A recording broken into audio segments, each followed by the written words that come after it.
안녕하세요. 일상의 물음표를 느낌표로 바꾸는 곳, 마음의 현미경입니다. 반가워요. 오늘은 바로 우리가 맺는 모든 인간관계에 밑바닥에 깔린 진짜 동기, 이득에 대한 이야기입니다. 여러분은 누군가를 만날 때 속으로 이런 생각 안 하시나요? 이 사람이 나에게 어떤 도움이 될까? 혹은 이 사람과 있으면 내가 즐거울까? 만약 이런 생각을 한 번이라도 하셨다면 축하드립니다. 여러분은 아주 건강하고 본능에 충실한 사회적 지능을 가지신 분들이거든요. 오늘은 우리가 왜 이기적일 수밖에 없는지, 우리의 텅 빈 내면을 꽉 채워줄 진짜 이득에 대해 아주 깊숙하고 자세하게 파헤쳐 보겠습니다. 이걸 조금 차갑게 표현하면 이득이라고 할 수 있겠네요. 인간관계의 대전제는 결국 이 사람이 나에게 이득이 되는가? 라는 질문입니다. 여기서 말하는 이득, 물론 돈이나 비즈니스 같은 경제적 이득은 너무나도 당연한 전제라 길게 말할 필요도 없겠죠. 우리가 오늘 주목할 건 훨씬 더 깊고 넓은 범위의 이득입니다. 배꼽 빠지게 웃겨주는 재미의 이득, 나를 성장시키는 자극, 내 기분을 좋게 해주는 정서적인 이득까지 말이죠. 우리는 본능적으로 나에게 무언가 긍정적인 에너지를 주는 사람 곁에 머물고 싶어 합니다. 그게 인간의 아주 자연스러운 마음의 원리거든요. 자, 여기서 우리가 흔히 말하는 가식의 힘을 한번 연결해 볼까요? 어떤 분들은 이득을 따지는 관계라면 그건 가식적인 거 아냐? 라고 거부감을 느끼실 수도 있어요. 하지만 이건 우리가 관계라는 부드러운 유대감을 유지하기 위해 사용하는 최소한의 사회적 기술이자 매너라고 생각하면 마음이 편해요. 친구를 만날 때 내 컨디션이 조금 안 좋다고 해서 만나는 내내 인상을 박 쓰고 앉아 있나요? 아니면 좀 피곤하긴 한데 그래도 오랜만에 봤으니까 재밌게 놀아야지 하면서 살짝 웃어 보이나요? 후자라면 여러분은 이미 아주 건강하고 세련된 가식을 부리고 계신 겁니다. 이런 가식은 상대를 속이는 게 아니에요. 오히려 상대방이 나를 통해 즐거움이나 평안함이라는 이득을 얻어갈 수 있도록 배려하는 일종의 예의인 셈이죠. 그러니 가면이라는 가식을 너무 부정적으로 보거나 거부할 필요는 없어요. 그건 우리가 서로에게 기분 좋은 존재가 되기 위해 입는 예쁜 옷 같은 거니까요. 이제 본격적으로 이득이라는 필터를 통해 인간관계를 아주 세세하게 파헤쳐 봅시다. 첫 번째는 직관적인 재미의 이득입니다. 이건 우리 뇌의 도파민과 아주 밀접해요. 만나면 일단 즐거운 거예요. 유머 코드가 잘 맞아서 숨도 못 쉬게 웃거나 같이 취미 생활을 하며 스트레스를 날려버리는 관계죠. 금요일 저녁에 만나서 밤새 게임을 하거나 맛집 탐방을 다니는 친구를 생각해보세요.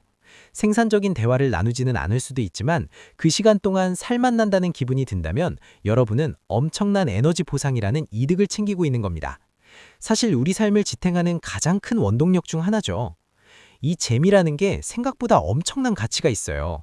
여러분도 경험해 보셨겠지만 말이 안 통하고 유머 코드가 안 맞는 사람과 1시간 앉아 있는 건 곤욕이잖아요. 반대로 말 한마디만 해도 빵빵 터지는 사람과는 10시간을 있어도 모자라죠. 이 관계를 위해 우리는 가끔 피곤해도 웃어주고 맞장구를 쳐주는 가벼운 가식을 기꺼이 지불합니다. 내가 조금 재미없더라도 상대의 농담에 박수를 쳐주는 행위. 그게 바로 서로의 행복을 지켜주는 고도의 전략인 셈이죠. 서로가 서로에게 활력소가 되어주는 겁니다. 두 번째는 사회적 자본의 이득, 흔히 말하는 인맥입니다. 이건 조금 더 현실적인 영역인데요. 누군가를 알고 있다는 사실만으로도 내 사회적 위치가 공고해지거나 내가 직접 경험하지 못한 세계로 진입하는 티켓을 얻는 거예요.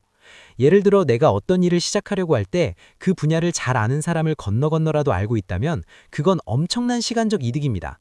누구 소개로 왔어요? 라는 말 한마디가 갖는 힘, 우리 무시 못하잖아요.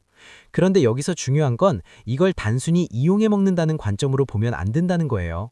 서로의 전문성과 인프라를 공유하며 함께 성장하는 파트너십으로 봐야 합니다.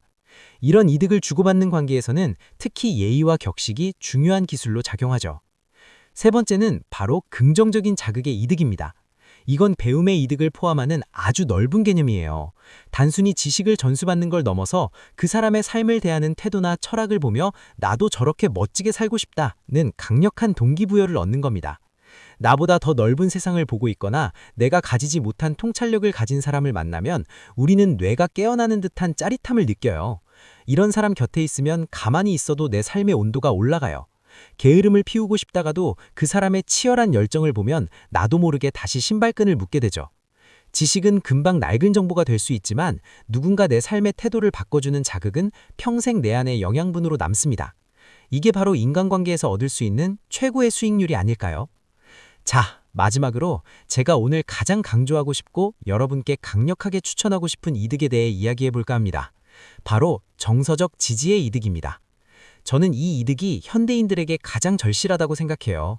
우리가 아무리 돈을 많이 벌고 인맥이 넓고 매일매일 재미있는 파티를 즐긴다고 해도 집에 돌아와 혼자 침대에 누웠을 때 마음 한구석이 텅 빈 것처럼 공허할 때가 있잖아요. 그건 물질적인 요구나 말초적인 재미가 채워주지 못하는 내면의 배고픔이 있기 때문입니다. 정서적 지지의 이득이란 한마디로 나의 취약함을 드러내도 안전하다는 느낌을 받는 겁니다. 심리학에선 이걸 심리적 안정감이라고 표현하는데요.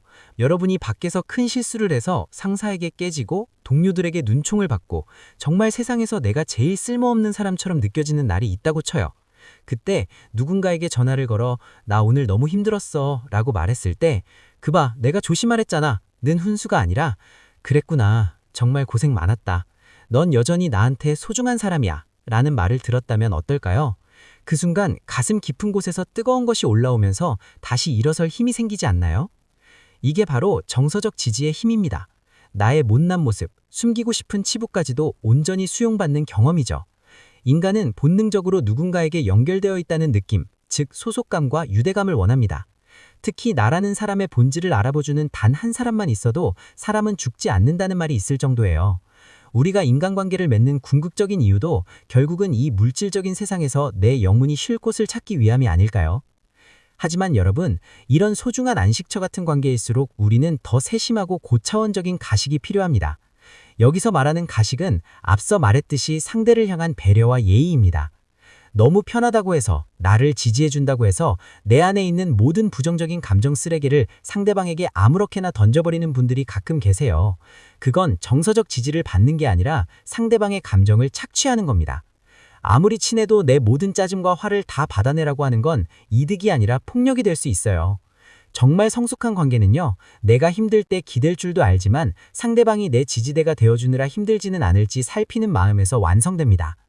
내 마음이 지옥 같아도 상대방을 향해 억지로라도 고맙다는 미소를 지어주는 것, 목구멍까지 올라온 날카로운 말을 꿀꺽 삼키고 다정한 말투를 골라내는 것.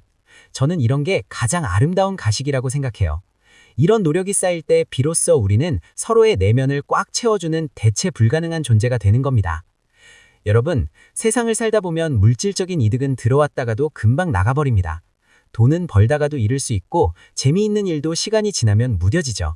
하지만 누군가와 나눈 깊은 정서적 유대감은 시간이 흐를수록 더 단단한 근육이 되어 우리 마음을 지탱해줍니다. 내가 실패했을 때, 세상 모두가 나를 비난할 때 유일하게 내 편을 들어주는 사람이 있다는 사실 하나만으로도 우리는 다시 세상을 살아갈 용기를 얻거든요. 그러니 이제는 인간관계를 바라보는 시선을 조금 바꿔보셨으면 좋겠어요. 저 사람이 나에게 돈이 될까? 혹은 나를 즐겁게 해줄까? 라는 질문도 좋은데 그보다 더 중요한 질문을 스스로에게 던져보는 거죠. 저 사람은 내 마음의 빈칸을 채워줄 수 있는 따뜻한 사람인가? 그리고 나는 저 사람의 고단한 하루를 안아줄 수 있는 넉넉한 품을 가진 사람인가? 관계는 절대 일방통행이 아닙니다. 내가 정서적 지지라는 최고의 이득을 얻고 싶다면 나 또한 누군가에게 그런 이득을 줄 수 있는 준비가 되어 있어야 해요. 사회교환 이론에 따르면 우리는 본능적으로 공평한 거래를 원한다고 말씀드렸죠. 정서적 관계에서도 마찬가지입니다. 내가 먼저 따뜻한 말 한마디, 진심 어린 눈빛 하나를 선물해보세요. 여러분이 먼저 누군가에게 기분 좋은 휴식처가 되어준다면 여러분 주변에는 자연스럽게 여러분의 내면을 풍요롭게 채워줄 보석 같은 사람들이 모여들 겁니다. 우리가 가끔 쓰는 가식이라는 가면도 결국 이 선순환을 위한 작은 장치일 뿐입니다. 너무 차갑게 생각하지 마세요. 내가 오늘은 저 사람에게 어떤 기분 좋은 하루를 선물할 수 있을까라는 마음으로 다가가 보세요. 그게 곧 나에게 더 큰 정서적 이득으로 돌아오는 가장 확실한 투자니까요. 우리는 모두 서로에게 쓸모있는 사람이 되고 싶어 합니다. 그 쓸모가 꼭 거창할 필요는 없어요. 누군가에게 잠시 쉬어갈 수 있는 작은 그늘이 되어주는 것만으로도 여러분은 이미 그 사람에게 대체 불가능한 존재가 된 겁니다. 오늘 이야기가 여러분의 마음속 텅 빈 공간을 따뜻하게 채워줄 수 있는 작은 힌트가 되었기를 바랍니다. 결국 우리가 인간관계에서 얻고자 하는 최고의 이익은 나를 온전히 이해해주는 마음의 평안이니까요. 마음의 현미경 채널, 오늘도 긴 시간 함께해 주셔서 정말 감사합니다. 이 영상이 마음에 드셨다면 구독과 좋아요, 알림 설정까지 꾹 눌러주세요. 그리고 여러분은 인간관계에서 어떤 정서적 이득을 얻었을 때 가장 행복하셨나요? 혹은 최근에 누군가에게 받았던 따뜻한 위로의 한마디가 있다면 댓글로 자유롭게 남겨주세요. 하나하나 읽어보고 여러분의 마음과 함께 소통하겠습니다. 타인에게 줄 수 있는 최고의 이득은 나 자신이 더 나은 사람이 되는 것입니다. 그럼 우리는 다음 시간에 더 깊고 따뜻한 분석으로 만나요. 안녕!